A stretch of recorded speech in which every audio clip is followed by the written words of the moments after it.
رات بھر میں نے جاگتے جاگتے بیٹی کا ماتھا چھوا۔ بخار کم ہونے کا نام نہیں لی رہا تھا، نہ کوئی دوا تھی، نہ کسی ڈاکٹر تک پہنچنے کی ہمت۔ ایک بار دل میں آیا کہ کسی ہسپتال کے سامنے جا کر بیٹھ جاؤں، مگر بغیر پیسے کے وہاں کوئی حال پوچھتا بھی نہیں۔ صبح فجر کے وقت چھوٹے بیٹے نے روتے ہوئے کہا، امی بھوک لگ رہی ہے۔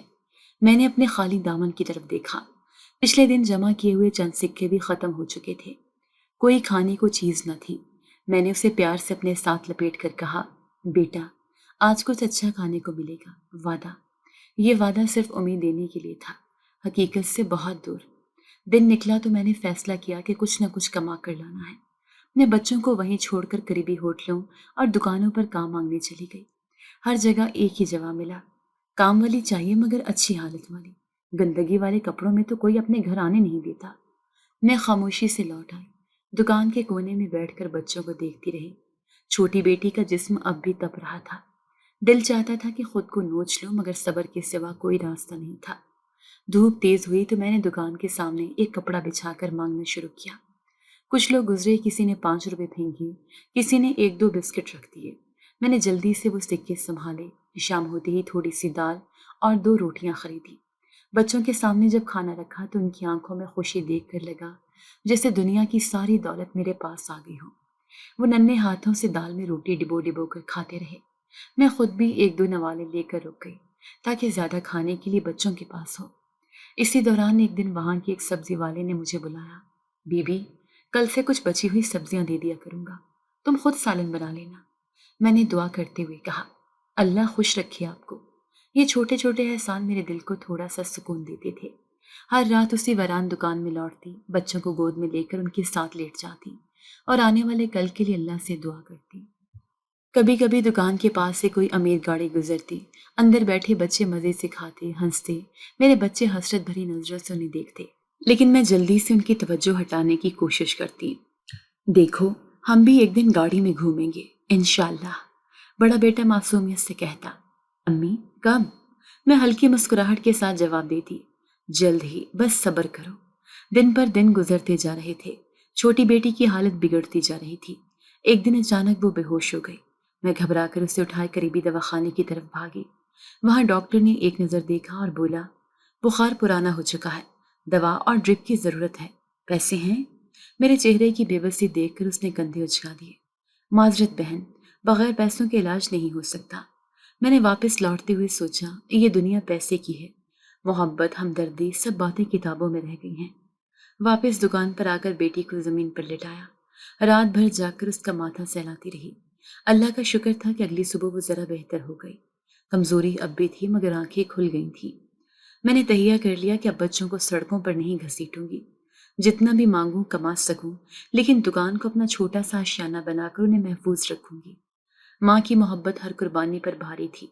میری بھوک، میری تھکن، میری بے عزتی، سب کچھ ان کی ایک ہنسی پر قربان تھا۔ سردیوں کی ایک دوپہر تھی، بازار میں بھیڑ کچھ کم تھی۔ میں حسب معمول اپنے کپڑے کا ٹکڑا بچھا کر بچوں کے ساتھ ایک کونے میں بیٹھی تھی۔ ہاتھ میں پرانی سی پیالی تھی جس میں چند سکے جمع ہو چکے تھے۔ بچوں کو بار بار سمجھا رہی تھی کہ زیادہ شور نہ کریں تاکہ کوئی ہمیں دھتکار نہ دے۔ اسی دوران سامنے سے ایک بڑی اور چمچماتی گاڑی آئی۔ میری عادتاً نظریں جھک گئیں کہ اکثر ایسے لوگ ہماری طرف دیکھنا بھی گوارا نہیں کرتے تھے۔ گاڑی آہستہ آہستہ میرے قریب رکی، دروازہ کھلا، ایک شخص باہر نکلا۔ میں نے ایک نظر دیکھا اور سانس رک گئی۔ وہ چہرہ جو میں خوابوں میں دیکھتی رہی تھی، جو میری ہر دعا کا مرکز تھا، وہ اسد تھا، بالکل اسی جیسا، بلکہ شاید اس سے بھی بہتر حالت میں۔ میری آنکھیں یقین کرنے سے انکار کر رہی تھیں۔ میں نے جلدی سے بچوں کو اپنی چادر کے نیچے چھپا لیا اور اٹھ کھڑی ہوئی، دھڑکتے دل کے ساتھ اس کی طرف بڑھی۔ کچھ فاصلے پر جا کر آواز دی، اسد۔ اس نے میری طرف دیکھا۔ میں نے امید بھری نظروں سے اسے دیکھا، شاید وہ مجھے پہچان لے، مگر اس کے چہرے پر کوئی حیرت، کوئی پہچان نہ تھی۔ اس نے الجھن سے میری طرف دیکھا اور تلخی سے بولا، دیکھ کے نہیں چلتی ہو بی بی، سڑک پر بیٹھ کر راستہ روکتی ہو؟ میری دنیا ایک بار پھر لرز گئی۔ میں نے لڑکھڑاتی آواز میں کہا، اسد میں ہوں، فاطمہ، تمہاری فاطمہ۔ اس نے تعجب سے مجھے اوپر سے نیچے تک دیکھا اور سرد لہجے میں بولا، کیا بکواس کر رہی ہو؟ میں کوئی اسد نہیں، میرا نام فرحان ہے۔ میں نے اس کی آنکھوں میں جھانکنے کی کوشش کی، جیسے وہاں کہیں کوئی سچ چھپا ہو، اسد یہ بچے تمہارے ہیں، دیکھو انہیں۔ اس نے گاڑی کی طرف بڑھتے ہوئے کہا، جاؤ بیبی، اپنا تماشا نہ بناؤ، یہ سڑکیں سب کی نہیں ہوتی۔ میری ٹانگیں کانپنے لگی، میں بمشکل بچوں کے پاس واپس آئی۔ دل چاہ رہا تھا کہ چیخوں چلاؤں، مگر سچائی نے میرے لب سی دیے تھے۔ لوگ مجھے حیرت سے دیکھ رہے تھے، کچھ نے سرگوشیاں کی، پاگل ہو گئی یا شاید۔ کسی نے کہا، بھلا ایسا کب ہوتا ہے، جو مر گیا وہ واپس کیسے آئے گا؟ میری نظریں بدستور اس گاڑی کو دیکھ رہی تھیں جو اب دور جا چکی تھی، لیکن میرا دل وہی ٹک گیا تھا، اسی لمحے میں جہاں حقیقت اور خواب گڑمڑ ہو گئے تھے۔ میں بچوں کو سنبھالتے ہوئے واپس دکان کی طرف لوٹی۔ چھوٹی بیٹی نے پوچھا، امی وہ کون تھا؟ میں نے اس کے سر پر ہاتھ پھیر کر کہا، کچھ نہیں بیٹا، بس ایک خواب تھا۔ اگلے دن دل میں عجیب سا بے چینی تھی۔ میں اسی جگہ واپس گئی، شاید وہ پھر آئے، شاید کوئی وضاحت ملے۔ کچھ دیر بعد واقعی وہی گاڑی دوبارہ آتی دکھائی دی۔ میرا دل تیز دھڑکنے لگا۔ میں نے اپنی جگہ سے اٹھ کر سڑک کے کنارے کھڑے ہونے کی ہمت کی۔ گاڑی روکی، وہی شخص اترا۔ آج اس نے مجھے دیکھا تو کچھ لمحے کے لیے رکا۔ میں نے موقع غنیمت جان کر تیزی سے آگے بڑھ کر کہا، اسد پلیز میری بات سنو۔ وہ سرد لہجے میں بولا، کتنی بار کہہ چکا ہوں، میں تمہیں نہیں جانتا، دفع ہو جاؤ یہاں سے۔ میں نے گریبان پکڑ کر کہا، اگر تم اسد نہیں تو تمہاری آنکھیں کیوں وہی ہیں، تمہاری آواز کیوں ویسی ہے؟ وہ ہاتھ جھٹک کر پیچھے ہٹا اور گاڑی میں بیٹھتے ہوئے بولا، پاگل عورت ہو، میرا پیچھا چھوڑ دو، اور گاڑی تیزی سے روانہ ہو گئی۔ میری انگلیاں فضا میں معلق رہ گئیں، آنکھوں میں آنسو تھے، دل میں اس طرح۔ اس دن بچوں نے کچھ نہیں کھایا، میں بھی چپ چاپ بیٹھی رہی، دیوار کو گھورتی رہی، سوچتی رہی کہ اگر وہ اسد ہے تو وہ مجھے کیوں نہیں پہچانتا؟ اگر نہیں ہے تو یہ مشابہت اتنی گہری کیسے ہو سکتی ہے؟ اگلے کچھ دن میں نے اسی گھر میں گزارے۔ اب میں کم بھیک مانگتی اور زیادہ سڑک پر نظر دوڑاتی، ہر چمچماتی گاڑی کو دیکھتی، ہر اجنبی چہرے میں اپنے شوہر کی جھلک تلاش کرتی۔ ایک دن ایک فقیرنی میرے قریب آ کر بیٹھ گئی۔ اس نے میرا حال دیکھا اور کہا، بیٹی، کبھی کبھی جو ہم دیکھتے ہیں وہ مکمل سچ نہیں ہوتا، اللہ سے دعا مانگ، سچ خود تیرے سامنے آ جائے گا۔ میں نے اپنی کانپتی ہوئی انگلیوں سے دعا کے لیے ہاتھ اٹھائے اور دل سے کہا، اے اللہ، اگر یہ میرا وہی اسد ہے تو سچ کو میرے سامنے لیا، اگر نہیں تو میرے دل سے یہ امید نکال دے۔ اب ہر لمحہ ایک نئی بے چینی کے ساتھ گزر رہا تھا۔ سچائی کا سامنا ہونا باقی تھا، اور میں اس گھڑی کا انتظار کر رہی تھی جب یہ پہیلی پوری طرح کھلے گی۔ اسد کو دیکھنے کے بعد میرا دل چین نہیں لینے دے رہا تھا۔ ہر دن امید اور بے یقینی کے درمیان گزرتا۔ میں جانتی تھی کہ جو میں نے دیکھا وہ کوئی فریب نہیں تھا، مگر اس کا انکار، اس کی بے رخی مجھے اندر سے توڑ رہی تھی۔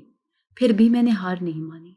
ایک دن میں نے ہمت کر کے اسی سڑک پر اپنی جگہ بدلی جہاں سے وہ اکثر گزرتا تھا۔ بچوں کو دکان پر چھوڑ کر میں تنہا اس کے راستے میں کھڑی ہو گئی۔ گاڑی آ کر رکی تو میں نے دوڑ کر اس کے دروازے کے پاس جا کر کہا، اسد، ایک بار میری آنکھوں میں دیکھو، سچ چھپ نہیں سکتا۔ اس نے بیزاری سے کہا، کتنی بار کہہ چکا ہوں، میں اسد نہیں ہوں، میں فرحان ہوں، اپنی عزت کا کچھ خیال کرو، دفع ہو جاؤ یہاں سے۔ میں نے گریہ کرتے ہوئے کہا، اگر تم اسد نہیں ہو تو پھر کیوں میری روح تمہیں پہچان رہی ہے؟ کیوں میرے دل میں یقین ہے کہ تم ہی میرے وہی ہو؟ اس کے چہرے پر ایک لمحے کو الجھن ابھری، مگر فوراً سنبھل گیا۔ اس نے دروازہ بند کیا اور گاڑی آگے بڑھا لی۔ میں دھول میں لپٹی کھڑی رہ گئی۔ بچوں کی معصوم نظریں اب سوال کرنے لگی تھیں کہ کیوں میں روز خالی امید لے کر واپس آتی ہوں۔ 2 دن بعد اسی سڑک پر عجیب واقعہ ہوا۔ میں نے اسے ایک پرانی کتابوں کی دکان کے باہر کھڑے دیکھا۔ وہ کسی کتاب کو غور سے دیکھ رہا تھا۔ میرے قدم خود بخود اسی طرف بڑھنے لگے۔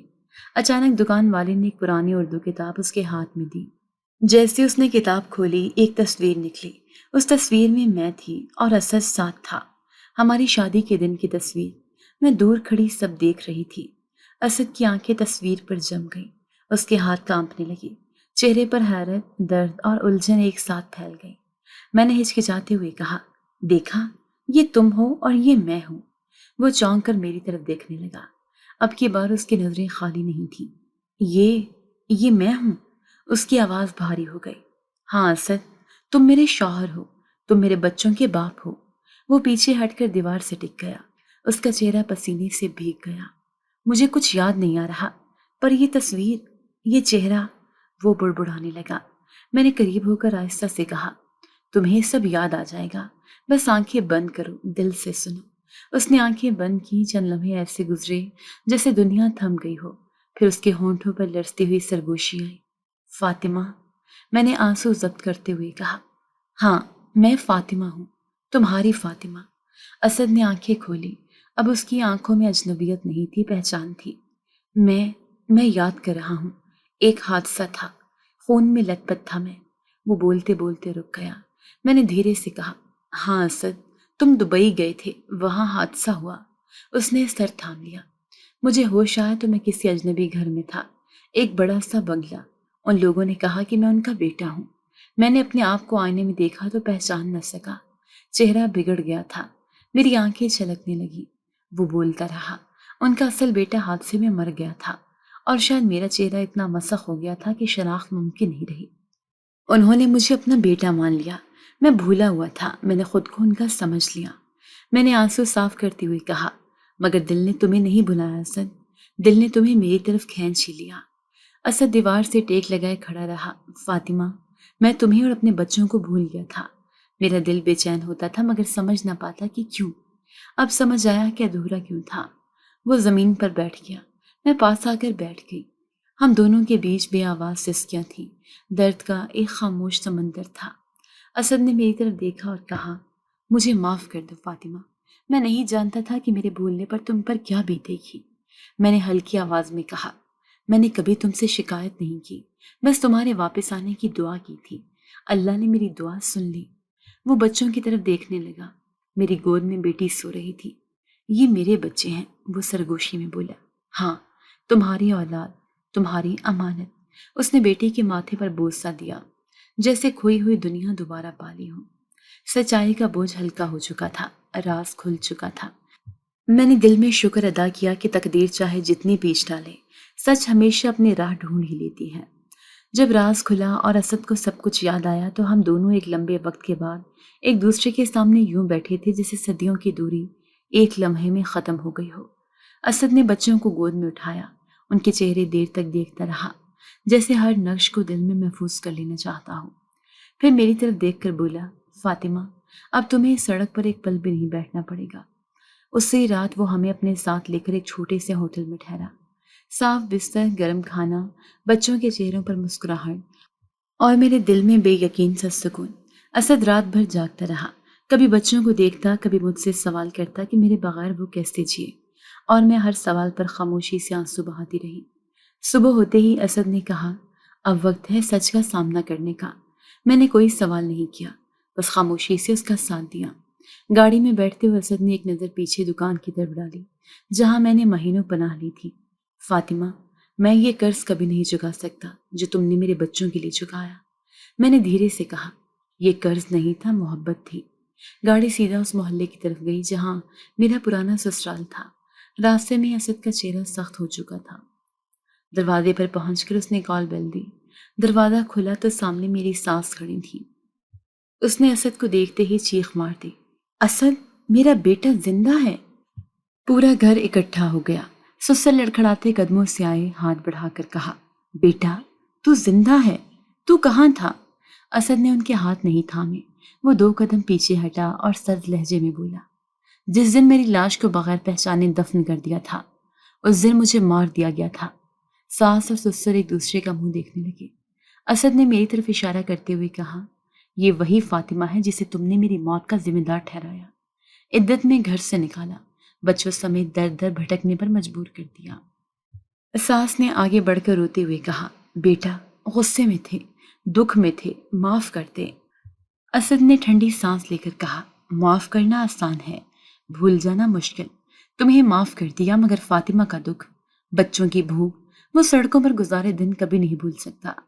پورا محلہ دروازے پر اکٹھا ہو چکا تھا، ہر کوئی حیرت سے دیکھ رہا تھا۔ ایک عورت نے سرگوشی کی، دیکھا کیسے وقت بدلا؟ دوسری نے کہا، حق پر تو فاطمہ ہی تھی۔ ساس نے ہاتھ جوڑ کر کہا، بیٹا واپس آ جا، گھر سنبھال لے۔ اسد نے سختی سے کہا، یہ گھر اب میرے لیے قبر سے کم نہیں، میں اپنی فاطمہ اور بچوں کو دوبارہ اس جہنم میں نہیں لاؤں گا۔ ہم وہاں سے نکلے تو اگلا راستہ میرے بھائی کے گھر کا تھا۔ میں نے ڈرتے ڈرتے کہا، اسد، چھوڑ دو، جانے دو، مگر اسد نے نرمی سے کہا، نہیں فاطمہ، جو تکلیف انہوں نے دی ہے اس کا سامنا ضروری ہے۔ بھائی کے گھر پہنچے تو دروازہ بجایا۔ نوکر نے دروازہ کھولا، ہمیں دیکھ کر ساکت رہ گیا۔ بھابھی پیچھے سے آئی، پہلے مجھے دیکھا پھر اسد کو، اور چہرہ سفید ہو گیا۔ اسد نے کہا بلاؤ بھائی کو۔ بھائی باہر آیا، مجھے اور بچوں کو دیکھنا نظریں جھکا لی۔ اسد نے سخت لہجے میں کہا جب یہ بہن بھیک مانگتی سڑکوں پر بیٹھی تھی تب تم نے ایک بار بھی دروازہ کھول کر نہ دیکھا، آج دیکھ لو وقت بدل گیا ہے۔ بھابھی نے روکھے لہجے میں کہا ہمیں کیا پتا تھا کہ تم زندہ ہو، ہم تو اپنے آپ کو مصیبت سے بچا رہے تھے۔ اسد نے طنزیہ مسکراہٹ کے ساتھ کہا مصیبت سے بچنے کے چکر میں انسانیت کھو دی۔ بھائی نے بمشکل کہا معاف کر دو فاطمہ، غلطی ہو گئی۔ میں نے اپنی نظریں جھکا لی۔ اسد نے میرا ہاتھ تھام کر کہا فاطمہ معاف کر سکتی ہے، مگر جو وقت گیا، جو زخم لگے، وہ کبھی نہیں بھولے جا سکتے۔ پوری گلی میں سرگوشیاں ہو رہی تھیں، کسی کو یقین نہیں آ رہا تھا کہ وہی فاطمہ جو کل تک سڑکوں پر تھی آج پھر سے سر اٹھا کر کھڑی تھی۔ اسد نے بچوں کو گاڑی میں بٹھایا اور میری طرف دیکھ کر کہا اب ہم نئی زندگی شروع کریں گے، ایک ایسی جگہ جہاں تمہیں اور بچوں کو کبھی ماضی کی تکلیف یاد نہ آئے۔ گاڑی کے شیشے سے میں نے آخری بار ان گلیوں کو دیکھا جہاں میں نے اپنی زندگی کی سب سے بڑی آزمائشیں جھیلی تھیں۔ اب میرے دل میں کوئی نفرت نہ تھی، بس ایک تھکی ہوئی سی خاموشی تھی۔ معافی دینا عظمت تھی، میں جانتی تھی، مگر ان زخموں کو بھول جانا آسان نہیں تھا جو اپنوں نے دیے تھے۔ نئی زندگی کی شروعات آسان نہیں تھی، مگر اسد نے ہر ممکن کوشش کی کہ مجھے اور بچوں کو وہ وقت بھلا سکے جو ہم نے اذیت میں گزارا تھا۔ ہم نے ایک صاف ستھرا نیا گھر لیا، شہر کے ایک اچھے علاقے میں، بچوں کے لیے اسکول کا بندوبست کیا۔ میں نے پہلی بار زندگی میں یہ محسوس کیا کہ اب میرے سروں پر کوئی چھت ہے جہاں سے تانوں کے پتھر نہیں برسیں گے۔ اسد نے کاروبار کو سنبھالا اور دن رات محنت کی۔ وہ اکثر کہتا فاطمہ جو وقت تم نے گزارا میں اسے کبھی نہیں مٹا سکتا، لیکن جو وقت آنے والا ہے اسے ضرور خوبصورت بنا سکتا ہوں۔ میں مسکرا کر سر ہلا دیتی۔ بچوں کی خوشیاں اب میری زندگی کی سب سے بڑی دولت بن چکی تھیں۔ ہمارے آس پاس لوگ ہمیں عزت کی نگاہ سے دیکھتے تھے، اب کوئی تحقیر نہیں، کوئی طنز نہیں۔ بازار میں جاتے تو لوگ سلام کرتے، نئے محلے میں ہمیں عزت ملی، سکون ملا، لیکن کہیں دل کے کسی کونے میں وہ پرانے زخم اب بھی تازہ تھے جو کبھی کبھی رات کے سناٹے میں ہرے ہو جاتے۔ ایک دن چھوٹے بیٹے نے اسکول سے آ کر کہا امی آج میری ٹیچر نے کہا کہ ہم اپنے ہیروز پر مضمون لکھیں۔ میں نے کہا میرا ہیرو میری ماں ہے۔ میں نے اسے سینے سے لگا لیا۔ اس کی ایک بات نے میرے دل کی ساری تھکن اتار دی تھی۔ کبھی کبھی تنہائی میں بیٹھ کر میں ماضی کو سوچتی، وہ لمحے جب میں سڑک کنارے بیٹھی اپنے بچوں کو سینے سے لگا آسمان کی طرف دیکھتی تھی، وہ نظروں کے سامنے آ جاتی۔ وہ دن جب میں بھائی کے دروازے پر کھڑی تڑپ رہی تھی، وہ سب کچھ آج بھی میرے اندر کہیں دفن تھا۔ ایک دن اسد نے کہا فاطمہ کیا تم کبھی ان سب کو معاف کر سکو گی جنہوں نے تمہیں تنہا چھوڑ دیا تھا؟ میں نے دھیرے سے جواب دیا معاف کرنا سیکھ لیا ہے، مگر بھولنا شاید زندگی بھر نہ سیکھ پاؤں گی۔ یہ سچ تھا، محبت اور صبر نے مجھے مضبوط بنایا تھا، اللہ پر یقین نے مجھے تھامے رکھا تھا، مگر دل کے زخم کبھی مکمل نہیں بھرے تھے۔ وہ تکلیفیں اب میرے کردار کا حصہ بن چکی تھیں، میری مسکراہٹ کے پیچھے چھپی رہتی تھیں۔ ایک دن محلے کی چند عورتیں ہمارے نئے گھر ملنے آئیں۔ ان میں سے ایک نے جھجکتے ہوئے کہا فاطمہ بہن اللہ نے تمہیں عزت دی، ہمیں افسوس ہے کہ ہم نے تمہاری حالت میں تمہیں پہچانا نہیں۔ میں نے مسکرا کر کہا کبھی کبھی وقت انسانوں کے چہرے بے نقاب کرتا ہے، اللہ سب کچھ دیکھ رہا ہوتا ہے، ہم انسانوں کی نظروں سے بچ سکتے ہیں مگر اللہ کی نظر سے نہیں۔ محفل میں خاموشی چھا گئی۔ میں جانتی تھی کہ ان کے دلوں پر بھی شرمندگی کی ایک تہ جم چکی ہے۔ کئی بار ایسا ہوا کہ بازار میں پرانے محلے والے مل گئے، نظریں چراتے اسلام کرتے اور میں خاموشی سے اسلام کا جواب دے کر آگے بڑھ جاتی۔ اب بدلہ لینے کا کوئی جذبہ نہ تھا۔ وقت نے مجھے سکھا دیا تھا کہ سب سے بڑی فتح صبر ہے اور سب سے بڑا انتقام خاموشی۔ اب میں اکثر اپنے بچوں کو کہانی سناتی، کہانی ایک ایسی ماں کی جو مصیبتوں کے طوفان میں بھی ہار نہ مانی، جو اپنے بچوں کے لیے اپنی عزت، اپنی بھوک، اپنی تھکن سب کچھ قربان کر گئی۔ وہ کہانی سنتے اور آنکھوں میں فخر کے آنسو آ جاتے۔